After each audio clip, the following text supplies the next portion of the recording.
Kasi sabi nung former na boss ko sa kabila, sabi niya parang, inakwento na lang to sa akin, na hindi siya naniniwala magiging top earner ako. Kasi taga Bicol ako. Bicol is one of the poorest region in the whole Philippines. Mahirap na ang Bicol, binabagyo pa. May bulkan pang pumuputok. Di ba? Ang lupit-lupit. Ang Bicol dati halos buwan-buwan may bagyo. And because of the sa geographic, sa economy, hindi talaga, but tingnan mo kung saan ang narating ko. Bakit? Walang kwenta ang paniniwala ng ibang tao, mas powerful kung ano ang paniniwala mo sa sarili mo. Sabihin man ng lahat ng taong hindi mo kaya, pero naniniwala kang kaya mo, magagawa mo yan.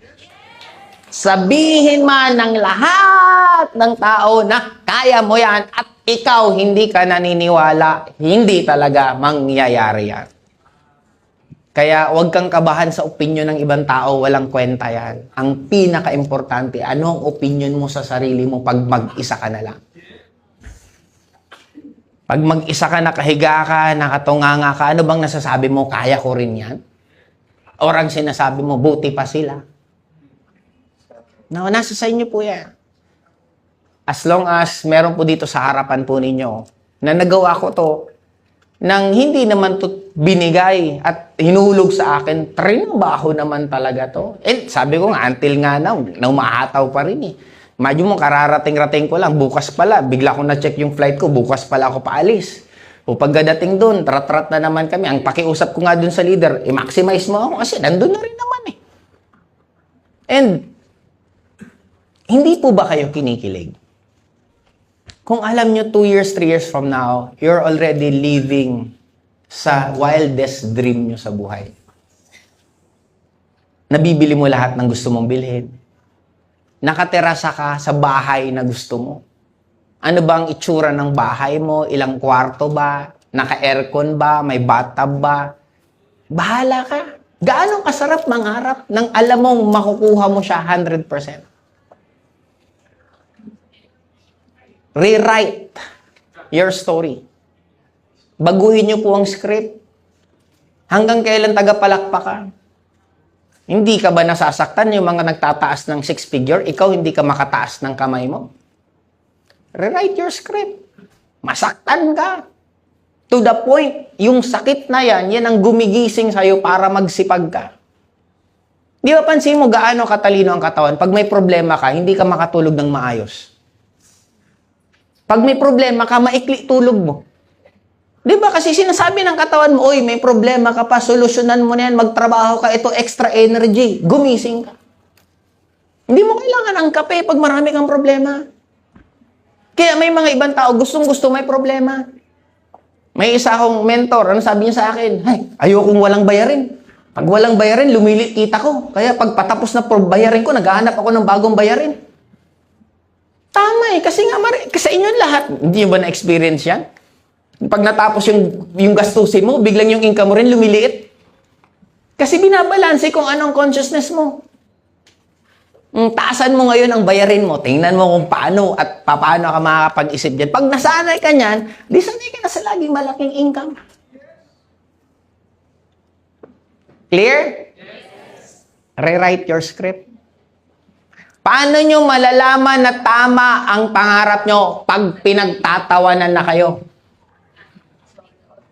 Pag nangarap ka at sabi nung kinentuhan mo, okay, maganda yan. Pero pag sinabi niya, loko-loko ka ba? Mangangarap ka magtapon, ang dami nang magagaling. Mangangarap ka pinakalalaki grupo, may malalaki ng group. Mangangarap ka na kumita ng ganito, may kumikita ng ganyan. Minsan ka na nga lang mangarap, lakihan mo na. Okay?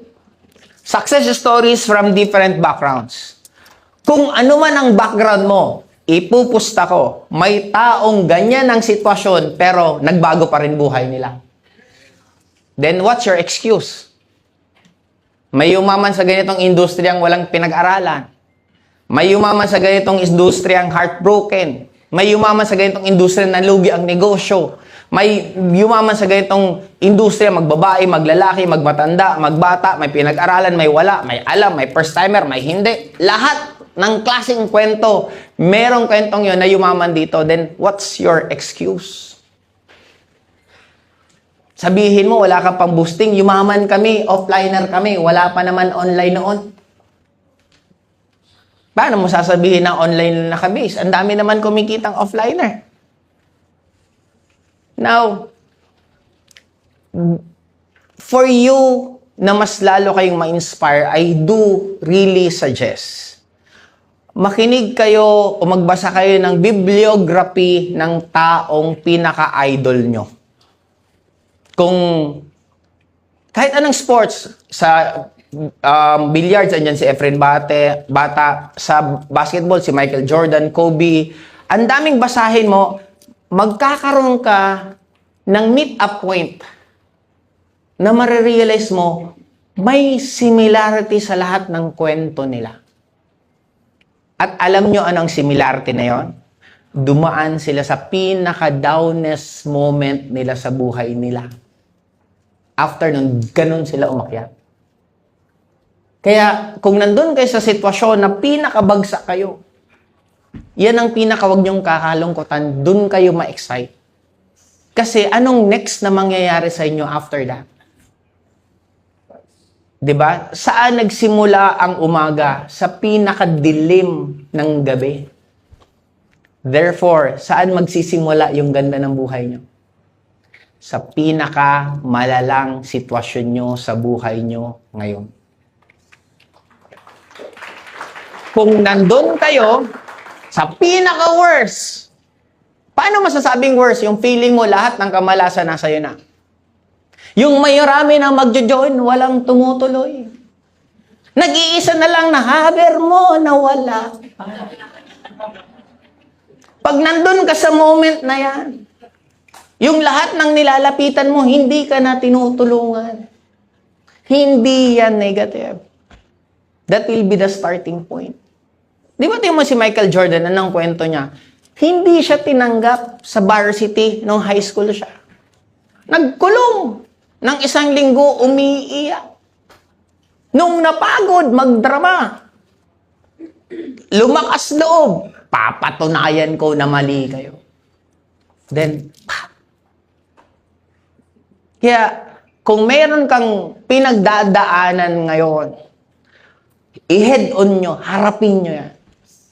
Kasi yan ang pinaka-shortcut kung gusto mo ng changes sa life mo. Huwag mong takasan.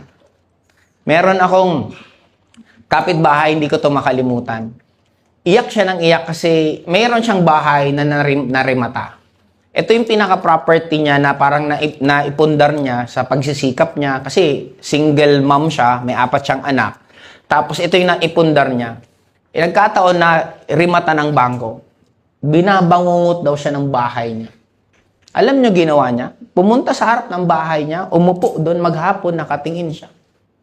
Hanggang ma-let go niya yung pakiramdam na yun. Now, the same thing din po sa inyo. Kung ano ang pinagdadaanan nyo, harapin yung head-on. Kung ba't hindi ka kumikita, bottom line, hindi ka lang nagsisipag. Kung ano ang sitwasyon mo ngayon, ikaw lang din naman may kagagawa niyan, hindi ibang tao. Kaya you need to understand na ang solusyon nasa sayo. Ulitin ko ha, kung ano man ang drama mo sa buhay mo, may taong dumaan din dyan pero nalagpasan niya. Then, ibig sabihin, kaya mo rin malagpasan niya. Okay? Sales beat talent. Marami iba dito, baka magaling ka na magsalita. Ang daming networker na mga matatagal na po, na given na they already have the talent. Pero, mas lalamang pa rin ang skills pagdating ng oras rather than sa talent.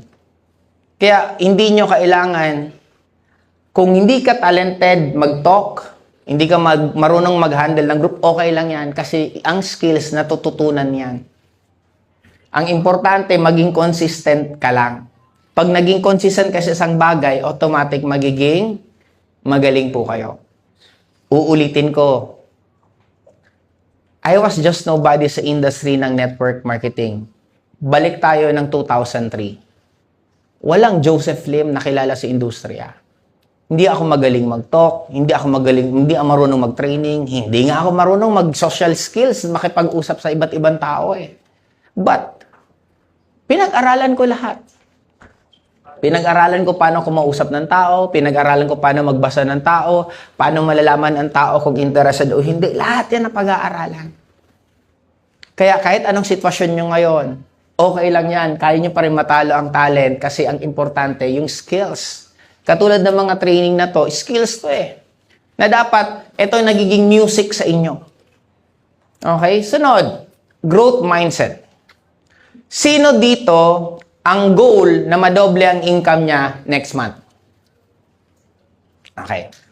Kung gusto nyo madoble ang income nyo next month, dapat ang magiging effort nyo, kaya babawasan siguro tulog. Kung hindi man bawasan, damihan ang kausap sa araw na yon. Yan ang growth mindset. Dapat, sabi nga nila lagi, beat your last income last month. Kung dati nag-20 ka, ano ba naman mag-benching ko ka? Mag-benching ko ka, ano ba naman mag-30 ka? Ano ba naman mag-50 ka? Clear? Okay, malapit na tayo matapos. Why environment matters? Kung sino ang pinakamadalas nyong kasama, mahahawaan kayo. Kaya kung madrama kayo, for sure ang environment nyo ang madrama. Gusto nyo maging top earner? Yes. Dapat dumikit kayo, kumausap kayo ng mga top earner. Spend money sa mga kilala nyo or iniidolo nyo. Ba't hindi nyo sila yayain magkape, kumain sa labas, and talk to them? Just the mere talking or tingnan mo na lang, nag-gym ba yan, tumatakbo ba yan, umiinom ba yan, kung anong hilig nila, ba't hindi mo maging hilig para makasama mo sila? And the good thing doon, mahahawaan ka po nila. Katulad ngayon, sa mga first-timer, okay lang ang dalaw dyan? Okay, sa mga first-timer na nandito, anong pakiramdam na nandito ka? I'm sure, hindi ko na po sasagutin, wag mo nang sagutin. Iba yung pakiramdam na biglang may chance pa pala. Pwede pa pala magbago buhay ko. Pwede pa pala ako kumita ng malaki. That is the environment. Kaya sa akin, bakit ako naging top earner na mabilis? Dumikit ako sa magagaling.